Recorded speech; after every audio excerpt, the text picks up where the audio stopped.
Hey everybody, thanks for checking out the video. I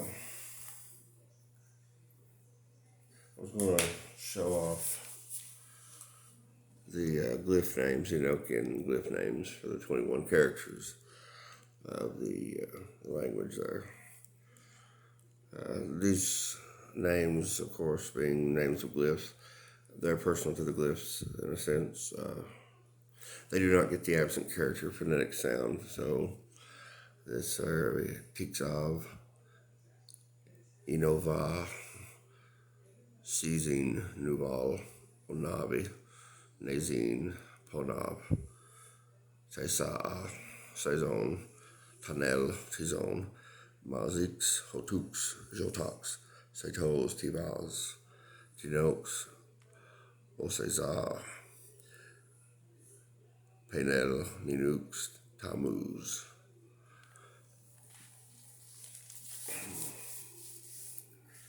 I want to mention a little bit of backstory on the first book, Language of Angels. These first three books, I got back into Enochian. Excuse me. I got back into Enochian in 2016. Middle part of the year, probably. Pretty heavy. And around late 2018, I got to do these books. And a lot of the stuff is channeled information. And I briefly, I worked with 6 different angelic beings. And I was basically instructed to go in the order that they were given to me, and then I would cycle back through. So it was rotating again, through the 6 different ones, having to do with creating the first 3 books of the series. The first 3 books are Trinity. This first book, Hyacinth Pillars, Language of Angels. Angels plural again, Elohime, but Gargorie is a name for angels. But these are specific. This is angels of the watchtowers, Gargorie, and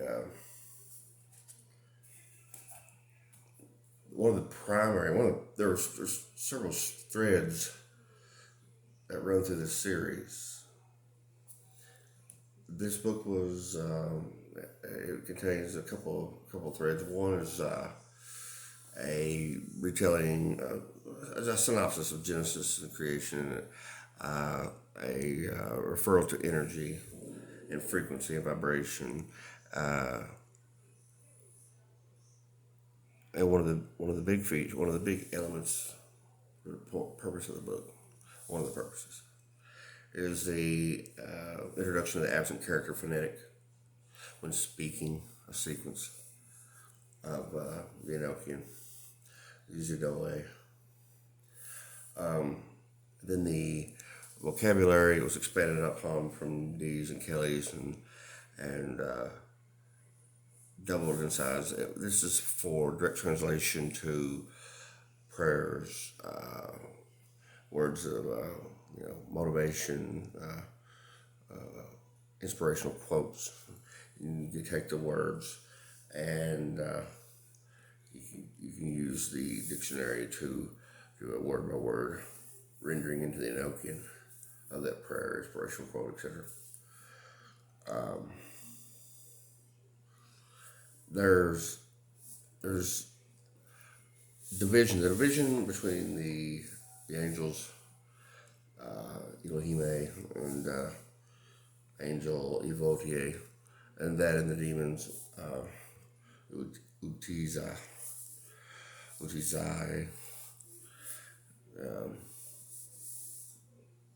that and their listing of their names. Enochian names, very potent.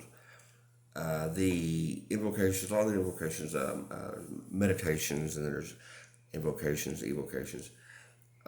This is being the first book I ever wrote, and this, if what I was being given was coming in so quickly. I mean, it was like a floodgate, and so you're talking about over a span of a couple of months, just poof, this communication, this descriptions and concepts, name,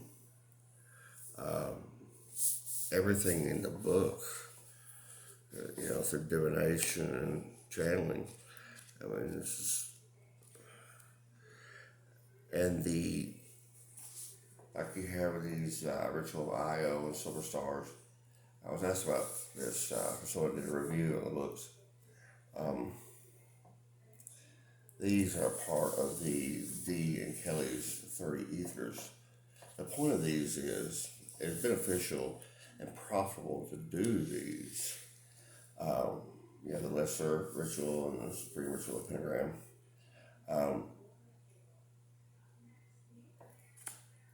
Using these and then it's or ones like consecrating a tarot deck, or casting a circle. The use of the language begins creating chains of events and unfoldings, and a person can. I mean, I'm not a. It's the first book I ever published. A person can flip through it, and think, okay, there's some stuff in here. But now, as far as being like a manual on ritual magic, no, that was never the intention of the book. If a person's not too familiar with ritual tools, ritual numerology and astrology, planetary alignments and timing, if they're not aware of consecration and enchantment and things, if they don't have a basis for the craft, then this book can just wait for them. That's not really the ones that would be drawn to it anyway.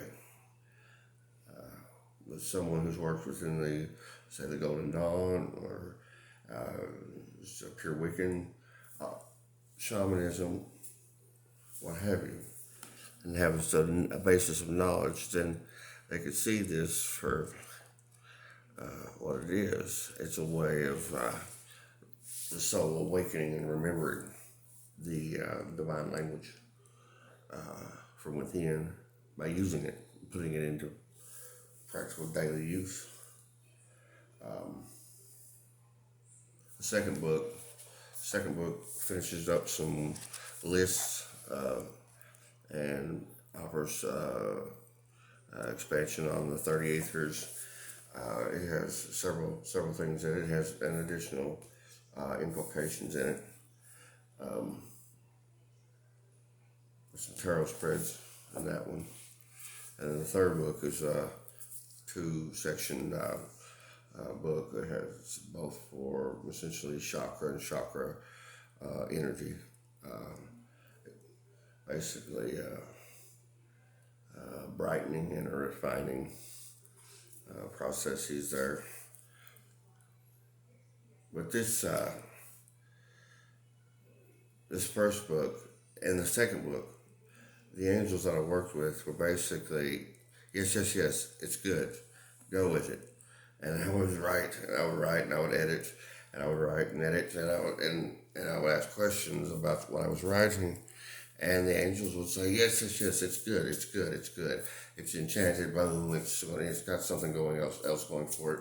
And I was like, well, I got to proof this thing a couple of times for spelling. And the angels said something along the lines of, if they are in tune, if they're aligned, the people that text the book, then things like that will be immediately recognized, but immediately ignored because of their. If you don't put a comma or a period at the end of a sentence, or or there's a missing vowel in a regular word, like, however, you leave the E out. Um, it's just, it's not relevant. It's not relevant. It's a practical book. It's not one to put up on some pedestal on display with lights and, and laser tripwires on the floor to protect it. It's like the Fabergé egg. And Fabergé egg, it's open it up, use it, speak it, and as you speak it, your holy guardian angel, your daemon, your higher self, basically, is if the connection is awakened, then it's a two-way street. You start getting insight to speaking it even better without any other instruction. Simply you awaken and brighten this connecting link to spirit. And now spirit is directly educated.